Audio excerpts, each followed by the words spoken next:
काम के लिए रखा हुआ था कि वो मेरे से पैसों की डिमांड करे। उसने तब मेरे से पूछा कि यार तू बेवकूफ़ है। मैंने कहा क्या हुआ है? कहता यार तेरे पीछे आने वाला कोई नहीं। मैंने कहा यार मेरी फैमिली कभी इन चक्करों में पड़ी नहीं है। तो कहता नहीं नहीं तू बेवकूफ़ है, तुझे समझ नहीं आ रही कि मैं क्या कह रहा हूँ, तुझे अपना मसला नहीं हल करना। मैंने कहा नहीं मुझे नहीं समझ आ रही आप क्या कह रहे हैं। कहता कि तेरा कोई दोस्त पीछे आने वाला, कोई तेरा भाई, कोई तेरा आउट ऑफ कंट्री कोई दोस्त रहता हो, कोई तेरे पीछे आने वाला नहीं। मैंने कहा कि मेरी तो बातचीत ही नहीं है किसी से, तो मैं किसको क्या कहूँ। तो कहता कि ये जो तेरा आईओ है ना, सारी गेम इसके हाथ में, इसने जो लिखना है तेरे साथ वही होना है, तो तू अगर इसके साथ ताउन करेगा तो तेरा मसला हल हो जाएगा। मैंने कहा मैं समझा नहीं आपकी बात। कहता कि भाई लगता है तुझे सारा पैसा कब्र में लेके जाना है, पैसे आप फिर कमा लोगे, आप अपना मसला हल करो। मैंने कहा मैं इन चक्करों में कभी भी नहीं पड़ा, मुझे नहीं पता कि क्या पैसे कितने लगते हैं, क्या होता है, मुझे नहीं पता, आप मुझे बताओ आप कहना क्या चाह रहे हो। कहता कि तेरा जो मसला है ना वो 7-8 के अंदर हल हो जाएगा। पहले मुझे लगा कि कोई 7-8 लाख की बात कर रहा है कि कोई 7-8 लाख के अंदर मेरा मसला हल हो जाएगा। मैंने कहा 7-8 लाख? कहता नहीं तू लाखों में ही रही।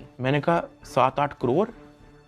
कहता तो और। मैंने कहा इतने तो मेरे पास है ही नहीं, मेरे रिसेंटली कुछ बहुत ज़्यादा खर्चे हुए हैं, मैंने आगे भी बहुत सारी मेरी स्पेंडिंग है, मेरे 100 और काम है, मेरे पास नहीं है। कहता बस फिर तो इधर ही पड़ा रहा है। मुझे वहाँ से आइडिया हो गया कि इस बंदे का काम सिर्फ और सिर्फ मेरे से पैसे मांगना है। जब मैं एमसीसीआई की कस्टडी में था, आप लोगों ने शायद 3,26,000 USDT की बात एडिशनल डायरेक्टर के पॉडकास्ट में सुनी होगी। 3,20,25,000 USDT वो इसके डिजिटल वॉलेट में से हमने अनर्थ करके कोर्ट ऑफ लॉ में सबमिट कर दिए।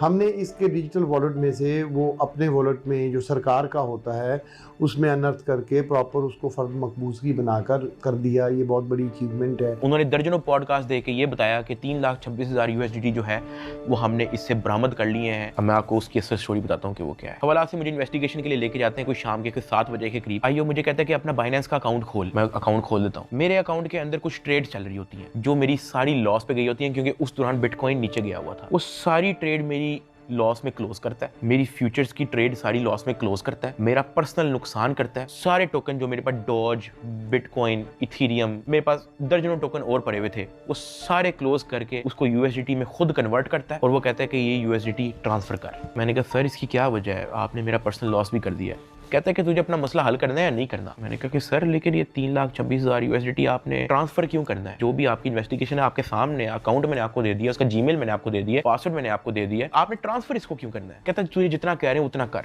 मेरी 15 मिनट उनके साथ बहस चलती रही कि सर ये पैसे ज्यादा हैं, मुझे आप थोड़ी सी इसकी एक्सप्लेनेशन दे दें ताकि मैं मेंटली रिलैक्स रहूं, मुझे थोड़ा सा बता दें कि ये ट्रांसफर आपके पास क्यों करना है। वो मुझे आगे से यही